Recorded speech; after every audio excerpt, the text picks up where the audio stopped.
Se estarán preguntando qué onda, pero es que estaba en medio del metaverso, como suele ser.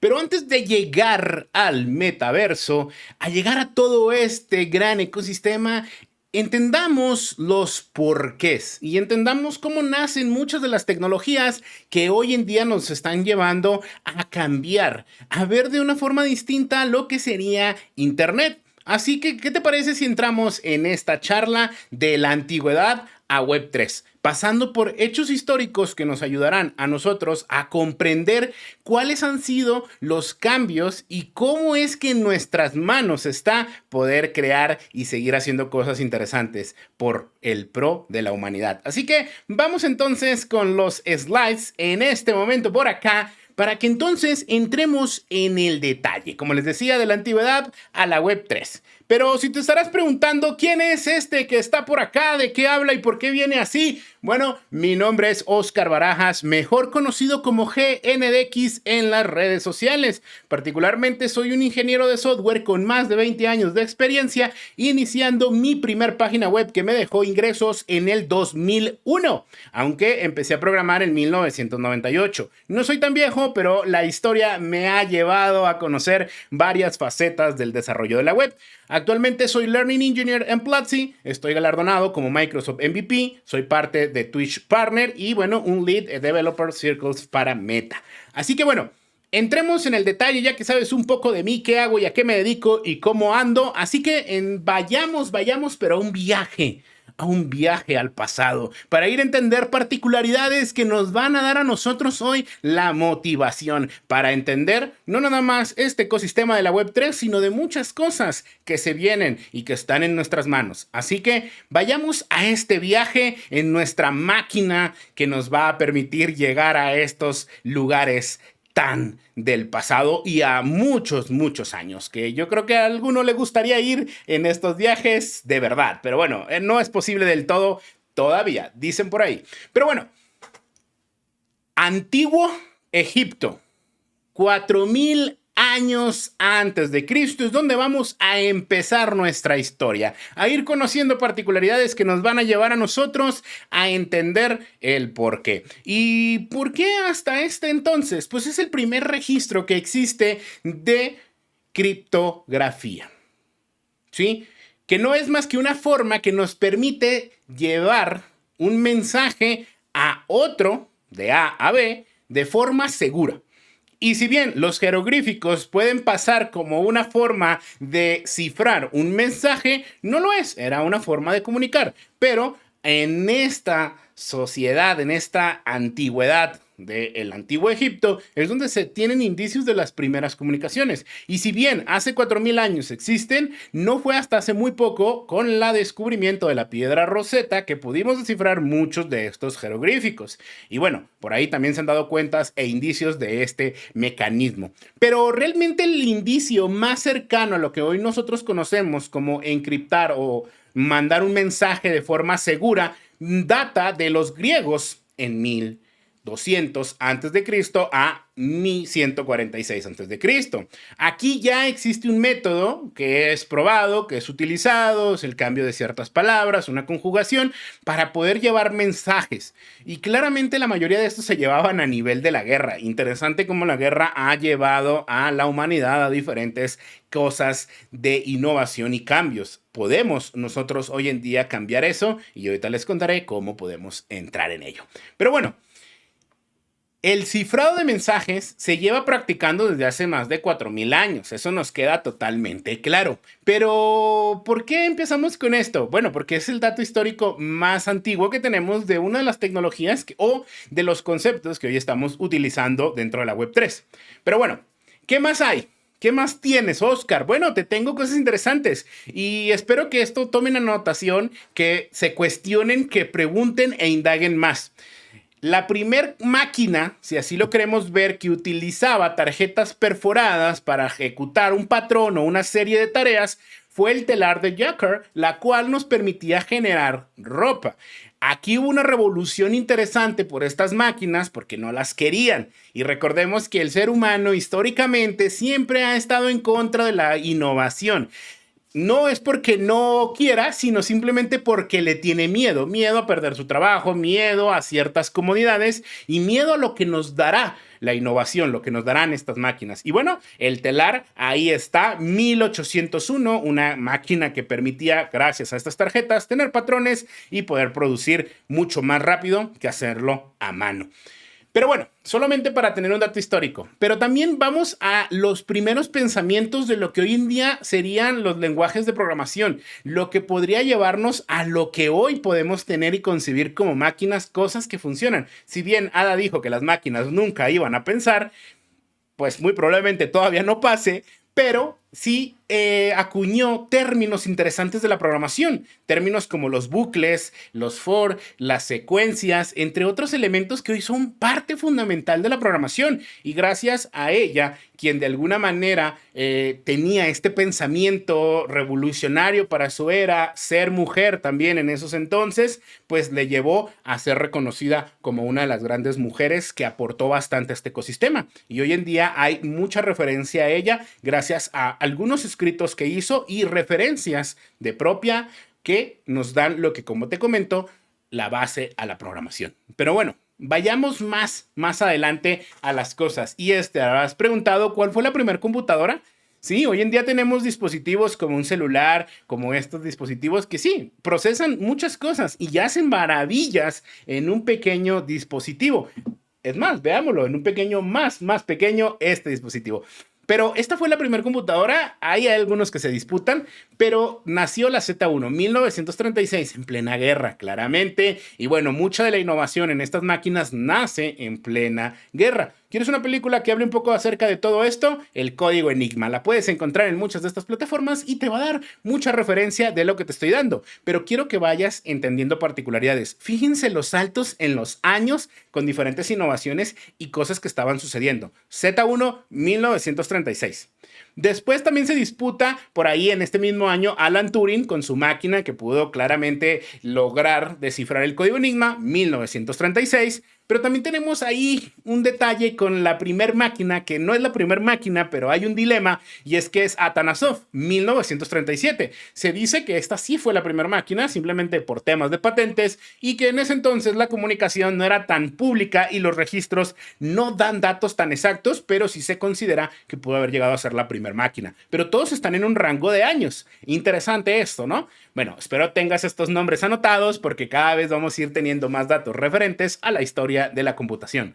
Después tenemos ENIAC, 1946, y es que aquí también se dieron cuenta que las máquinas eran importantes gracias a lo que logró Alan Turing y con esto claramente lograr que la guerra pudiera ser pues cedida. ¿Cuántas vidas humanas no se resalvaron en este entonces? Así que gobiernos empezaron a investigar más. Y aquí hay muchas más máquinas y nombres de equipos que salieron en estos entonces. Simplemente estoy trayendo la referencia a los más importantes. Y aquí también hacer referencia a las mujeres del ENIAC. Mujeres que participaban arduamente en la creación, en la manipulación y que esto tuviera un gran poder a lo que hoy en día serían las computadoras. Así que para que lo tengamos también presente en este lado. Pero bueno, vamos acercándonos ya a lo que realmente nos interesa y es ARPANET, 1969. Y es que aquí nace el protocolo que hoy en día le da vida a lo que conocemos como Internet. Este protocolo permitía comunicar dos máquinas en dos estados o dos lugares distintos para poder compartir información. Sí, información que pudiera ser de hasta cierto modo de guerra, porque no fue hasta que llegó a diferentes universidades y se empezaron a ver hackers y pensadores que querían llevar esto a algo más al día a día. Y es que se empezaron a crear protocolos que hoy en día utilizamos. Esta lista es de protocolos que hoy en día seguimos usando o que tienen una referencia histórica del uso a lo que estamos implementando. TCP/IP nació en 1969 dentro de ARPANET y es lo que hoy en día es Internet. FTP para comunicar archivos, 1971. Fíjense cómo desde entonces ya podían enviar de server a server datos. Probablemente se tardaba mucho, pero podían llegar la información. POP, el antecesor de lo que eran los correos electrónicos, porque hoy en día tenemos el protocolo POP3 y ha evolucionado a IMAP, 1981. IMAP, lo que hoy en día ya usamos como protocolo para comunicarnos a nivel de correo electrónico, fue propuesto en 1986, pero no fue aprobado hasta el 2003. DNS, resolución de nombres de dominios, 1987, y todavía no había internet como lo conocíamos. HTTP, 1989. Y bueno, solo traigo la referencia de uno de los protocolos más actuales, IPFS, que se está utilizando en el ecosistema Web3. ¿Por qué todo esto? Porque, bueno, vamos a llegar a Tim Berners-Lee, un hacker para mí como tal que innovó, que creó lo que hoy en día conocemos como la World Wide Web. Este espacio donde nos podíamos conectar, leer información y con eso tener acceso a mucha información, muy probablemente muy poquita en ese entonces, pero hoy vital para comunicarnos y estar aquí conectados. Y bueno, en 1993 nace este navegador, el cual nos permitía acceder a internet, a conectarnos a todas estas páginas, poderlas ver. Y como puedes ver, son páginas muy sencillas, pero funcionaban para la era. Pero bueno, a este término, a este concepto de términos o el nacimiento en 1990 hasta 2004, que se le considera la era de la web 1.0, se vivieron muchas cosas interesantes. Batallas de los navegadores, donde Netscape versus Microsoft con Internet Explorer. Ahí surgió nuestro lenguaje de programación favorito, JavaScript, también CSS y muchas de las cosas que le dieron vida a Internet. Y se le considera como 1.0.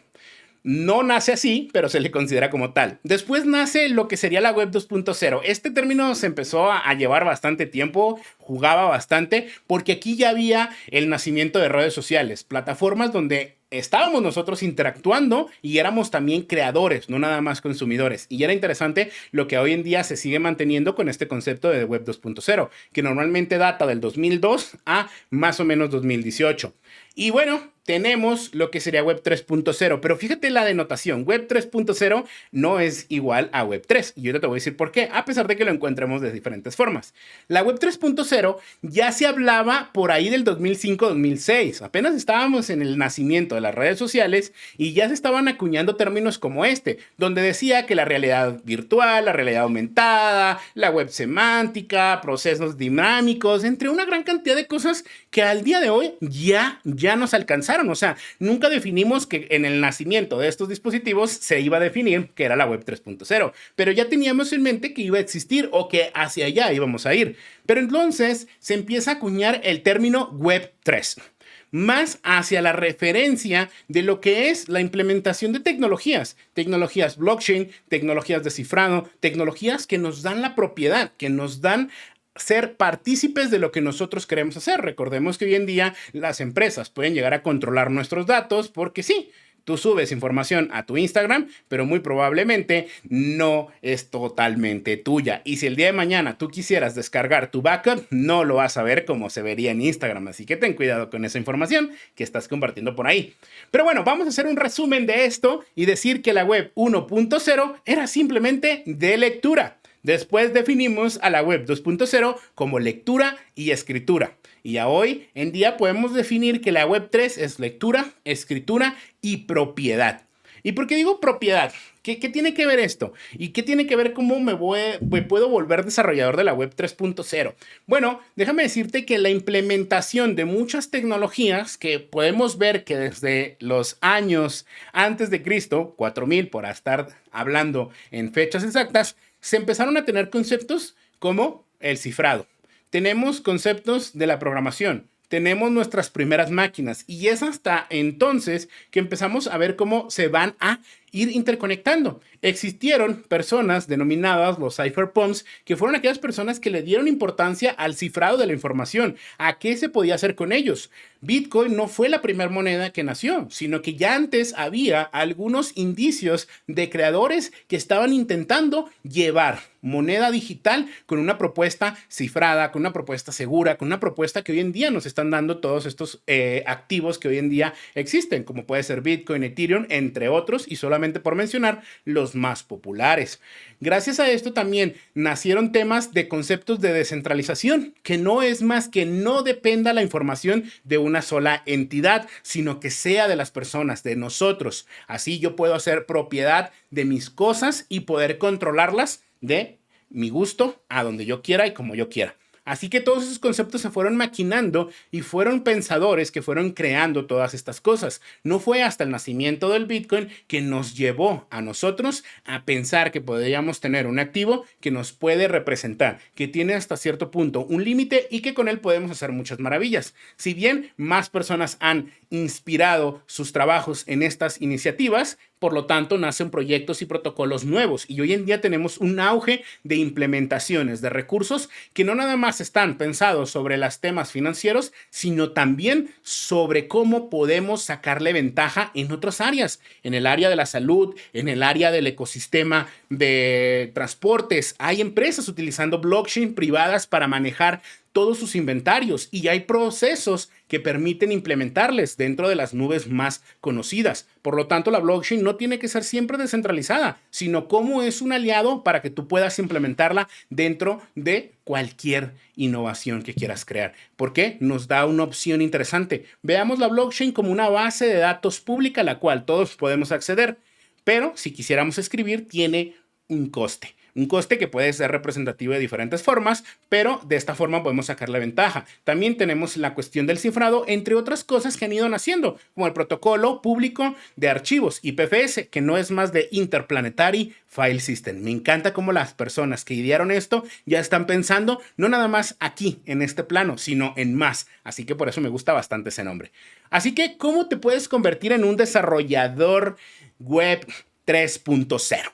Porque me imagino que muchos estarán por acá pensando, bueno, ok, me gusta la historia, me gusta el concepto, me gusta lo que hay, pero ¿qué más hay? ¿Qué se puede crear? ¿Cómo puedo empezar? Bueno, déjame decirte que hay diferentes formas en las que lo van a hacer, pero particularmente una que me gusta bastante y es, si ya sabes JavaScript, ya estás en el camino, pero también si ya has estado trabajando con TypeScript, también estás en el camino, ya que para el stack que se está demandando del lado del frontend requiere estos conocimientos, particularmente trabajar con un framework como es Next.js, particularmente con React, todo lo que tenga que ver con JavaScript, TypeScript, ya que la mayoría de las librerías y recursos que están dentro del ecosistema Web3 funcionan gracias a TypeScript. Hay muchas herramientas para crear contratos inteligentes, para trabajar, para implementar, para jugar, que están gracias a esta tecnología. Y esto solamente del lado del frontend, solo para que lo tengas presente. Pero, ¿por dónde puedo empezar? Pues déjame, te meto un pequeño spoiler por acá. Si no sabes nada y quieres empezar, las primeras clases están disponibles en platzi.com/Bitcoin. Ahí vas a poder encontrar todo esto o en platzi.com/blockchain. Ahí vas a encontrar la historia y procesos y un camino. No tienes que tener una suscripción, pero sí puedes ver cómo está organizado nuestro proceso. Solo para que lo tengas presente que ya hay organización de cómo empezar en este ecosistema por si no quieres estar solo. Pero bueno, Stack. ¿Cuál es el stack? ¿Qué se utiliza? Ya me dijiste cositas que JavaScript, pero ¿qué más hay? Bueno, ahorita vamos a ir subiéndole de nivel y ir entendiendo algunas particularidades. Este es el stack de algunos productos y servicios que hemos implementado, tanto en proyectos personales como en proyectos en varias empresas que he apoyado, así como también en la empresa en la que actualmente trabajo. JavaScript, como te lo decía, Next.js por excelencia lo han utilizado. Utilizamos redes como Ethereum, redes como Polygon, que nos permiten crear programación dentro de estas mismas redes en sus nodos para crear contratos inteligentes, que no son más que una pieza de código que ejecuta diferentes tareas según la necesidad en una máquina virtual que administramos muchos o que le damos vida muchos. En ella existen conceptos como pagar los fees, el minado, etcétera, etcétera, pero no es más que darle vida a esta máquina virtual que procesa esta información y que nosotros podemos conectarnos a estos contratos inteligentes por medio de nuestro stack, como te lo estoy mostrando, así como también podemos utilizar un lenguaje de programación, del cual ahorita te voy a hablar, para crear implementaciones, estos contratos inteligentes.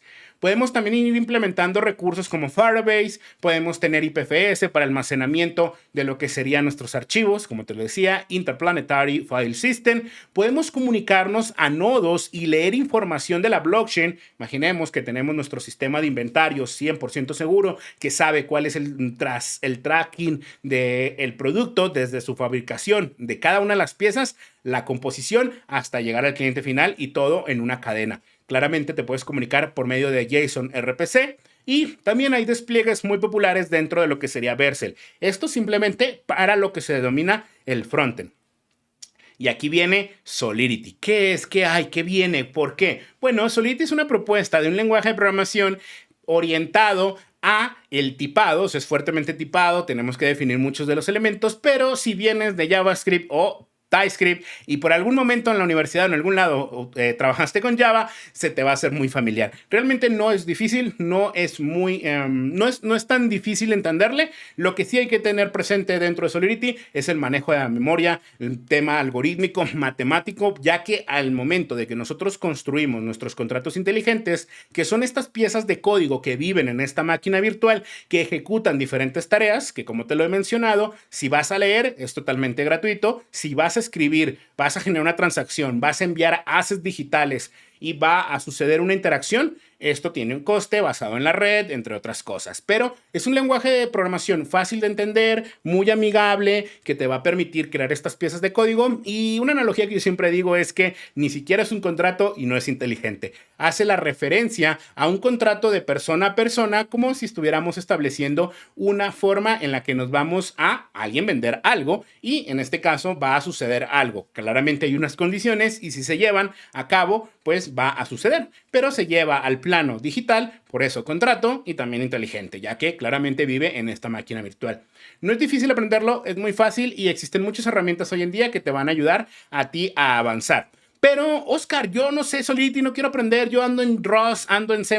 No te preocupes, para todos los lenguajes de programación hay alguna alternativa. Si tú estás más del lado de Python, también existe Viper, que es una forma de crear contratos inteligentes para Ethereum. Otras empresas y protocolos que están implementando ideas y cosas dentro de la Web3 están utilizando C++, Rust, Python, entre otros. Así que no te preocupes, entrar en este ecosistema es ir entendiendo las particularidades, lo que nos va a dar la descentralización, lo que nos da los conceptos de la blockchain, entender el cifrado y la computación como tal, porque realmente créeme que cuando entras en este ecosistema se te abren muchas cosas en la cabeza, como pensar que uno cree que sabe todo, pero realmente nunca ha llegado a el porqué de cada cosita, de ese transistor, de ese puntito en la placa que brilla. ¿Quién sabe? Hay cosas detrás de este elemento. Pero bueno, ya que vimos un overview de lo que hay, de lo que es, de lo que tienes que estudiar o de lo que tienes que entender, te preguntarás, Oscar, ¿hay trabajo?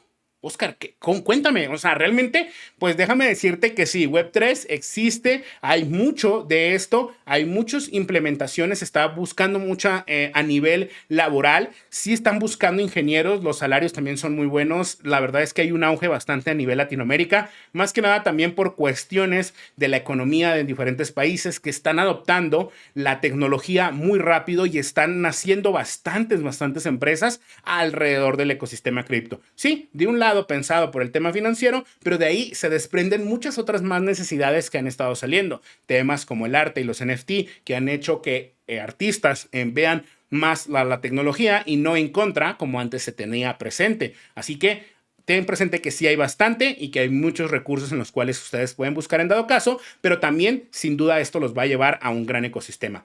Y déjame decirte, nada está escrito. Esto significa que pueden ustedes crear las siguientes tecnologías, que pueden hacer lo que de alguna manera los va a llevar a ese ecosistema. Así que los reto a crear cosas, los reto a innovar, a crear cosas con estas tecnologías que nos está dando. Todo lo que ya sabemos de Web 1 o Web 2, ¿cómo lo llevamos ahora a conceptos de descentralizados, que no dependan de una sola entidad, que podamos tener propiedad de nuestra información, que no tengamos que estar pensando en cómo van a estar manejados nuestros datos, sino que yo puedan llevarlos a donde yo desee. Así que son temas interesantes, temas para salud van a estar, temas de inventarios, temas de e-commerce, hay mucho que se puede hacer con la blockchain y no todo tiene que ser financiero y no todo tiene que estar pensado en Bitcoin, en Ethereum y en estas redes. Dejemos de pensar y desanclemos los criptoactivos a lo que es la tecnología, porque créanme, cuando se meten a la tecnología muchas cosas suceden, más al nivel de cifrado de la información, de la privacidad, de la propiedad como tal. Así que nada está escrito y hagan cosas. Pero Oscar, no quiero estar solo, quiero estar acompañado. Bueno, déjame decirte que tenemos una comunidad llamada Cripto Cositas en Platzi, donde claramente trabajo y ahí nos reunimos, tenemos spaces, compartimos pues información, nos llenamos de conocimiento unos a otros y aquí aprendemos juntos. Así que no estás solo para dar camino a lo que sería la Web3. Y bueno, Espero que te guste todo esto que te estoy mencionando, que nos veamos en ese metaverso tan soñado y que podamos compartir, porque claramente hay mucho que también se viene para estos pequeños dispositivos que sin duda están cambiando la forma en la que vemos y hacemos cosas en Internet. Así que no me queda más que despedirme. Mi nombre es Óscar Barajas Tavares, mejor conocido como GeneDX, y como te he dicho, nos vemos en el metaverso.